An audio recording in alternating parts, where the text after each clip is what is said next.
Hi, everyone. Welcome to Consider This. My name is Alex Perkins, an associate professor in the Department of Biological Sciences at the University of Notre Dame.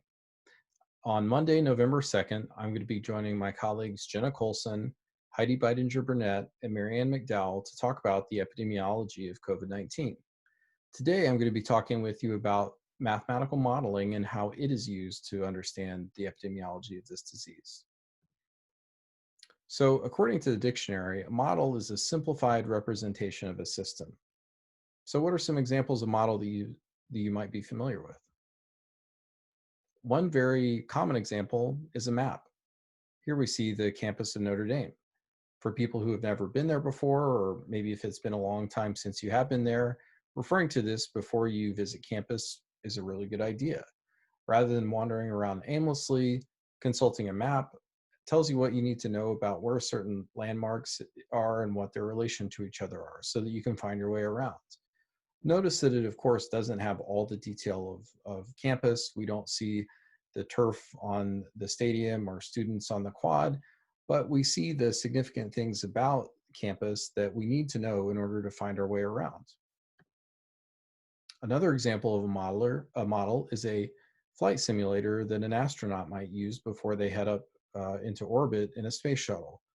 So it's really important for them to spend many hours training on these flight simulators so that they can know how to react once they get into situations that they might encounter, such as a failure of a certain part on the shuttle, or if they encounter certain atmospheric conditions.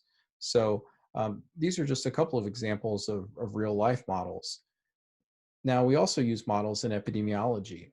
There are three main ways that models tend to be used, as illustrated in this nice perspective paper by Megan Fitzpatrick and her colleagues. Megan was an alumna of Notre Dame. So in that paper, they outline three basic uses of models. The first is hypothesis testing.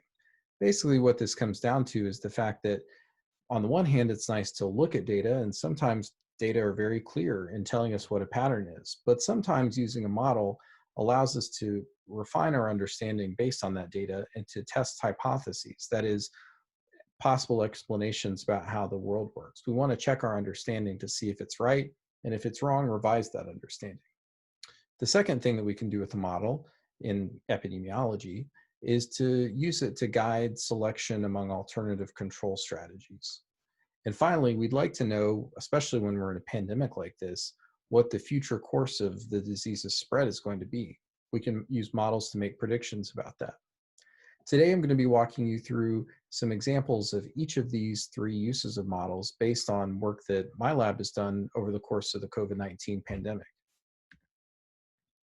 So the first example that I'm going to be telling you about comes from a paper that we published this summer, in which we addressed the hypothesis of whether SARS-CoV-2, that is the virus responsible for COVID-19, whether infections of this virus were substantially underestimated during the initial stages of the pandemic in the US.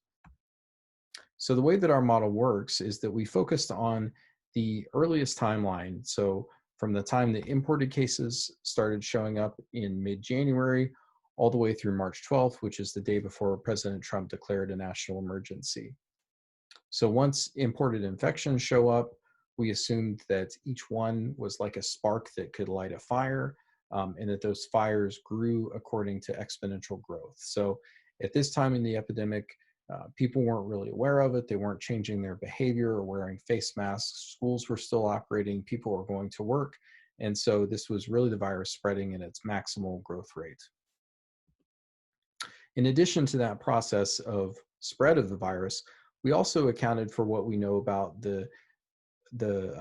how patterns of deaths come about. So two key features are that a very small subset of people result in death after they become infected, and also that it takes a while for that to manifest. So on the order of 3 to 4 weeks after an individual is exposed, that's around the time when those who pass away end up doing so. So taking all those factors into account, we estimated that even though there were only 39 deaths that were reported through March 12th, by that time in the US, there were actually hundreds of thousands of infections out there, and that community transmission had been fueling this epidemic that had largely gone undetected. Unfortunately, an implication of this is that we probably missed a really crucial window in February to try to contain the pandemic in the US due to deficiencies in testing. So the second use of modeling that I'll talk to you about has to do with using models to evaluate different control strategies. So one strategy that we have, or one situation that we have looked at with our models is the issue of school reopening. So we did some work over the summer and posted it as a preprint on medRxiv in August. Just so you know, a preprint is is work that we have written up in a formal way and that we feel good about as authors of this work, but that has not yet passed the bar of peer review. So I feel good enough about this work to tell you about it today, but it's important to keep in mind that other scientists haven't yet weighed in on it to give their stamp of approval, and that process is currently happening. So the model that we used in this case was very different than this somewhat simplistic representation I told you about earlier. In that case, we just looked at imported infections showing up and basically assumed that they grew exponentially. But here we're looking at individual people and simulating almost like a video game, individual people, in this case, across the state of Indiana. Those people live in homes, they go to school and work, they interact with others in their community. And we set this up in a very realistic way according to the demography of Indiana. So we get the right number of people, we put them in the right places with realistic family composition, so on and so forth. So what we did with this model is that we ran a variety of different scenarios about how schools across the state might reopen in the fall. So you see that, which I've illustrated with emojis down here at the bottom. So on the one hand, we looked at a variety of scenarios about face mask adherence, all the way from students and teachers taking them very seriously to a lack of compliance with them within schools. We also looked at scenarios about school operating capacity. So on the left, we have schools operating at 50% capacity all the way up to 100% capacity. And one of the primary outputs that we were interested in was not just what would happen in schools, but what would happen across the state.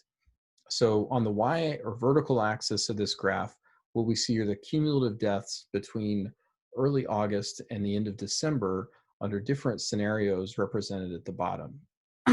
So to show you what would happen in two extremes, either schools remain closed and all students participate in school remotely.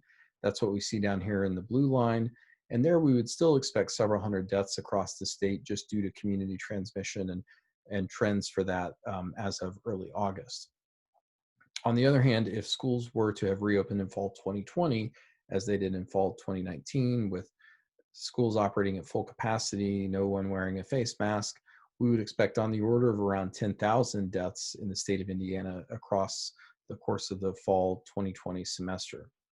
And interestingly, we see that as we span these different scenarios about face masks and school operating capacity, really just about anything in between those two extremes is possible. Ultimately, we found that school operating capacity was really important. So if schools operated at 100% capacity, that even just minor slip-ups with face masks could lead to a lot of transmission with schools and a lot of spillover into homes in the general community, fueling transmission across the state. But with some parents choosing to have their kids learn virtually or homeschooling their kids, even just going from 100% school attendance down to 75%, with the other 25% attending virtually or homeschooling, we see that that leads to a big drop in the potential for transmission across the state. Now, unfortunately, we're on track for probably a few thousand deaths in the state over the course of the fall based on current trends. In part, that may be driven by what's going on in schools, but in part, it's also driven by what's happening in the community. So it's all very intertwined and complicated, but hopefully this work has shed some light on how we can most safely keep our schools running. The final application of the modeling that I'll talk to you about today is making predictions. So in the former example with schools, we're looking at sort of hypothetical scenarios about what could happen depending on what happened in schools. In this case, we're actually looking to make very literal predictions about what might happen in the short term. So this is very similar to what you see every night on the nightly weather forecasts on the news. which obviously that's very important for planning your day and week ahead. Similarly, we think that people would really like to know what's going to happen with the pandemic over the next few weeks to guide all sorts of decisions. So the CDC has organized something called the COVID-19 Forecast Hub to take forecasts from a variety of modeling groups, mine and others included, to portray what's going to happen over the short term. And they've been making these forecasts and presenting them online at this website going back to March or so. So the way that our model works is that it's driven by mobility data. So whenever you have your cell phone on, it has some idea of where you are, whether you're at home or going to the grocery store or driving around or at work. And obviously this is very sensitive data, but at a very aggregated level where we have no idea who is doing what, but we just sort of see the general pulse of the community and how much they're moving around in these different settings. Google and Apple have taken that type of data and made it publicly available. Anyone can look it up to get a sense of what the trends of mobility are in these different types of settings within their community over the course of the pandemic.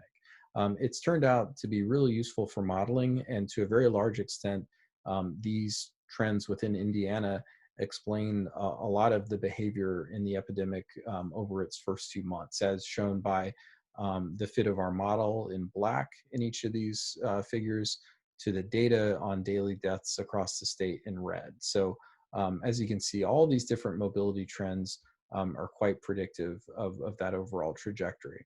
And then importantly, this green line, this is if we take those recent trends in mobility, extrapolate them a few weeks into the future, and likewise extrapolate our model, which accounts for transmission of the virus driven by those mobility trends. So that's the basis for how we generate these forecasts. I'm sure you may be very curious about what the forecast is for the next 4 weeks. And within the state of Indiana, unfortunately, our model is forecasting that the upward trend that we observed over the course of October will likely continue into November at a similar rate as of right now.